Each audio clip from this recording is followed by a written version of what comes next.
Uttar Pradesh junior शिक्षक भर्ती में सामाजिक अध्ययन का सिलेबस है, उसके अंतर्गत पहला टॉपिक है इतिहास जानने के स्रोत। स्रोत जानने के दो प्रमुख साधन हैं, दो प्रमुख स्रोत हैं इतिहास जानने के।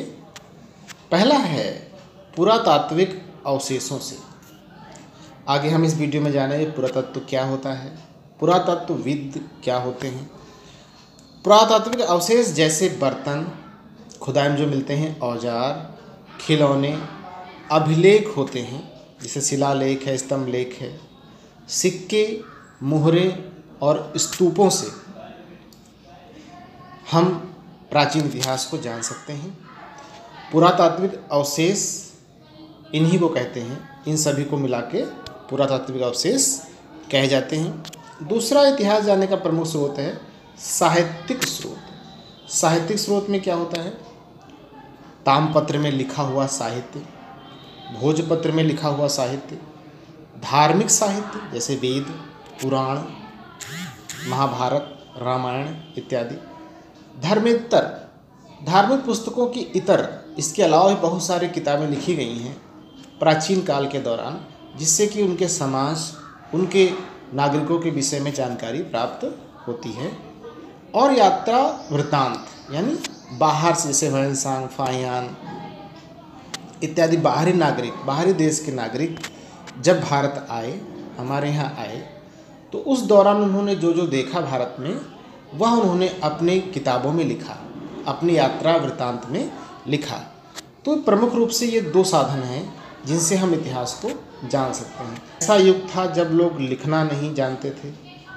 उन लोगों के जीवन के विषय में हमें जानकारी उनके द्वारा छोड़ी गई वस्तुओं, जैसे मिट्टी के बर्तन, अभी पीछे अध्याय में पीछे जिक्र किया इसका, खिलौने, हथियार, औजारों द्वारा, जो कि वर्तमान में खुदाई में मिलते हैं, इनके द्वारा जानकारी प्राप्त होती है। प्रायः इन वस्तुओं को पुरातत्ववेत्ता जमीन के अंदर से खोदकर प्राप्त करते हैं। अब जान लेते हैं पुरातत्व क्या है या पुरातत्ववेत्ता किसे कहते हैं। हो सकता है प्रश्न बन जाए, प्रश्न बन सकता है, पुरातत्व क्या है? प्राचीन काल में मानव द्वारा प्रयोग में लाई वस्तुओं, निर्मित मंदिरों, इमारतों आदि के अवशेषों का अध्ययन ही पुरातत्व कहलाता है। इनका अध्ययन करने वाले को पुरातत्ववेत्ता कहते हैं।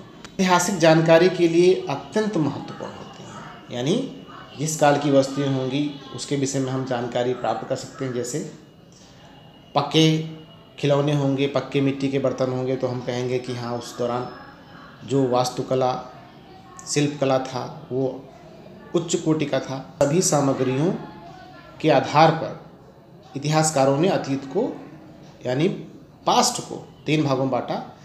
यहाँ से क्वेश्चन भी आ सकता है कि पूर्व प्राक के ऐतिहासिक काल किसे कहते हैं, ये प्रश्न बन सकता है। तो क्या है ये? वह समय जिसके लिए कोई भी लिखित सामग्री उपलब्ध नहीं है, यानी कोई भी इतिहास लिखित उपलब्ध नहीं है, उस समय को बोलते हैं पूर्व प्राक ऐतिहासिक काल। ये क्वेश्चन बन सकता है, पूर्व प्राक ऐतिहासिक काल किसे कहते हैं। अगला है वह समय जिससे संबंधित लिखित साक्ष्य प्राप्त तो हैं किंतु उसे पढ़ा नहीं जा सकता, उसे आद्य ऐतिहासिक काल कहते हैं। ये भी क्वेश्चन बन सकता है कि आद्य ऐतिहासिक काल किसे कहते हैं। तो वह समय जिससे संबंधित लिखित साक्ष्य प्राप्त तो है, जैसे सिंधु घाटी की जो सभ्यता है उसकी भाषा लिखित तो है, लेकिन उसको अभी तक पढ़ा नहीं जा सका है। इसी प्रकार जिस काल समय के विषय में लिखित सामग्री से जानकारी मिलती है उसे पढ़ा भी जा सकता है, उस काल को ऐतिहासिक काल कहते हैं। यहाँ से भी क्वेश्चन बन सकता है। अब देखिए, मानव ने जब लिखना शुरू किया तब उसे कागज़ का ज्ञान नहीं था, तो कागज़ के अतिरिक्त वह कहाँ कहाँ लिखता था? ताड़ पत्र में, यानी ताड़ के पेड़ के चौड़े पत्ते में लिखता था। भोजपत्र में, भुर्ज नामक पेड़ था उसकी छाल पे लिखता था। ताम्रपत्र यानी तांबे के पतले और चपटे टुकड़े पर लिखता था, गोदाई करता था। स्तंभ लेख यानी पत्थर के खंभों पर लिखे गए लेखों को स्तंभ लेख कहते हैं। शिलालेख पत्थर की चट्टानों पर लिखे गए लेखों को शिलालेख कहते हैं। तो क्या होता था, कभी कभी लेख बड़ी शिलाओं, स्तंभों, पत्थरों की दीवारों, मिट्टी या पत्थर के छोटे छोटे फलकों टुकड़ों पर भी लिखे जाते थे।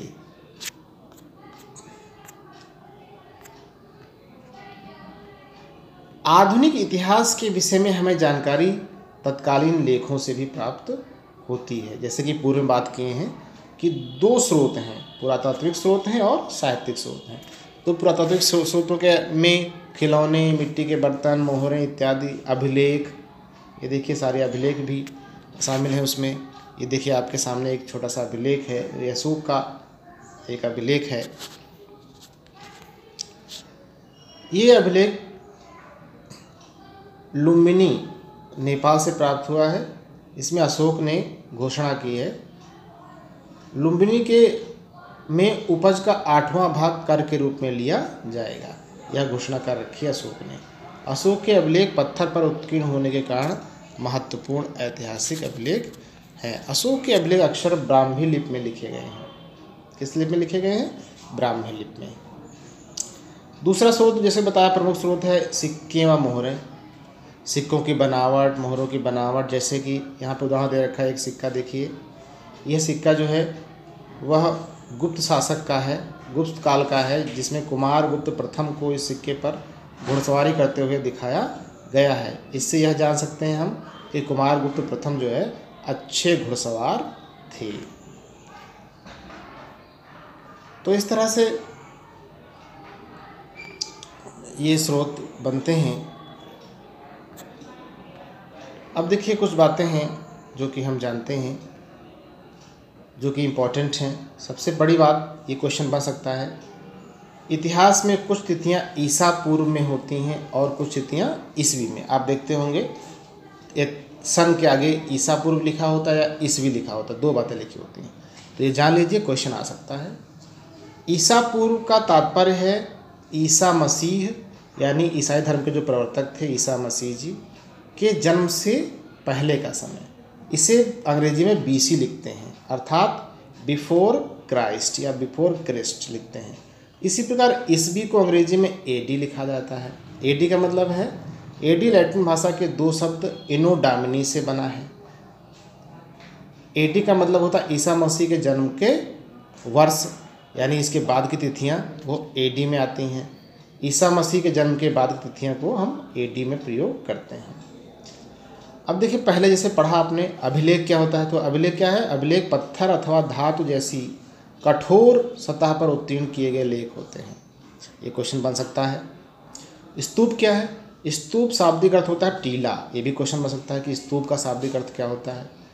प्रायः सभी स्तूपों के अंदर एक डिब्बे में महात्मा बुद्ध सबसे टॉप पे उच्च यानी शीर्ष पे जो इस तरह से स्तूप होता है, इस तरह से ये इस तरह से स्तूप होता है।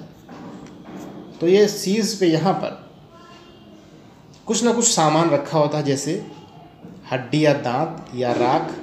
वह किसका होगा? या तो गौतम बुद्ध का होगा या उनके शिष्यों का होगा, या उनके द्वारा प्रयोग की गई कोई सामग्री जैसी होगी, पत्थर, सिक्के इत्यादि रखे जाते हैं। पूरा स्थल क्या होता है? ये भी क्वेश्चन बन सकता है। वह स्थान जहाँ की खुदाई, औजार, बर्तन और इमारतों के अवशेष मिलते हैं, यानी प्राचीन काल के जहाँ पे अवशेष मिलते हैं उसे पुरास्थल कहते हैं। प्रायः पुरास्थल जल स्रोतों जैसे नदी, तालाब, झील और समुद्र के किनारे अधिक पाए जाते हैं। और कुछ इम्पोर्टेंट क्वेश्चन और हैं। महाभारत विश्व का सबसे बड़ा महाकाव्य है। लंदन स्थित ब्रिटिश म्यूजियम विश्व का सबसे बड़ा संग्रहालय है। अलेक्जेंडर कनिंघम को भारतीय पुरातत्व विभाग का जन्मदाता कहा जाता है। पुरातत्व विभाग का यानी पुरातत्व तो पिछली इसी वीडियो में आगे पीछे पढ़ चुके हैं आप कि पुरातत्व क्या है। तो भारतीय पुरातत्व का जन्मदाता किसे कहते हैं? अलेक्जेंडर कनिंघम को। इन्होंने ही सर्वप्रथम खुदाई की शुरुआत की थी भारत में इतिहास को जानने के लिए। अब देखिए, संग्रहालय क्या होता है? ऐसी वस्तुओं को, ऐतिहासिक वस्तुओं को सुरक्षित रखने का जो स्थल है वो है संग्रहालय। धर्मेतर साहित्य क्या होता है? धार्मिक साहित्य से भिन्न जो साहित्य होता है उसे क्या हम कहते हैं? धर्मेतर साहित्य। धार्मिक साहित्य में देख लेते हैं। धार्मिक साहित्य के अंतर्गत क्या क्या आता है? जैसे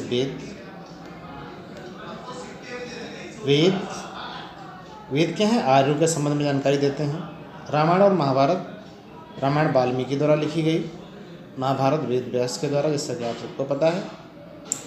ये क्या करते हैं? महाकाव्यकालीन समाज के विषय में जिसका कार्यकाल था, जिसका समय काल था 6ठी शताब्दी ईसा पूर्व की राजनीति के बारे में जानकारी देते हैं। और तीसरा, जैन एवं बौद्ध साहित्य, जिनमें जातक कथाएं भी आती हैं, ये उस समय की धार्मिक और सामाजिक स्थिति के बारे में जानकारी देते हैं। धर्मेतर साहित्य में प्रमुख 2 साहित्य आते हैं, जैसे अर्थशास्त्र, जिसे कौटिल्य चाणक्य ने लिखा, जिसमें मौर्यकालीन समाज की राजनीतिक, सामाजिक, आर्थिक और धार्मिक स्थिति के बारे में जानकारी मिलती है। और अगला है राजतरंगिणी, जो कि कल्हड़ द्वारा लिखी गई है। ये कश्मीर के 11वीं तथा 12वीं शताब्दी इतिहास के विषय में जानकारी देती है, यानी कश्मीर के इतिहास के विषय में, जो कि 11वीं और 12वीं शताब्दी के आसपास का समय काल है। तो ये क्वेश्चन भी बनता है कि अर्थशास्त्र किसने लिखी? कौटिल्य चाणक्य ने। राजतरंगिणी किसने लिखी? कल्हड़ ने। ये किसके विषय में जानकारी देती है? कश्मीर के इतिहास के विषय में। उसके बाद यात्रा वृत्तांत हैं, यानी भारत में तमाम विदेशी यात्री आए, जैसे इंडिका, मेगस्थनीज ने लिखी थी यात्रा वृत्तांत, जो कि यूनान का एक राजदूत था। यह किसके काल में आया था? चंद्रगुप्त मौर्यकालीन समाज की झलक इसमें मिलती है। किसमें? इंडिका में। अगला है यात्रा विवरण, अगला है फाहियान ने अपना यात्रा विवरण लिखा, जो कि चीनी यात्री था। यह गुप्त काल के विषय में जानकारी देता है। अगला यात्रा विवरण है ह्वेनसांग का, जिसे स्वयं सांग भी कहते हैं, जो चीनी यात्री था। हर्षवर्धन के शासनकाल का विवरण प्रस्तुत करता है। एक प्रमुख स्तूप है जिसे कहते हैं सारनाथ का स्तूप। यह सारनाथ उत्तर प्रदेश बनारस के पास स्थित है। इसे धमेक स्तूप भी कहा जाता है। इसका निर्माण मौर्य वंश के शासक अशोक ने कराया था, जो कि महात्मा बुद्ध ने सर्वप्रथम सारनाथ में अपना उपदेश भी दिया था। यहीं पर यह स्थित है। क्वेश्चन बन सकता है, धमेक स्तूप कहाँ स्थित है और किसने बनवाया?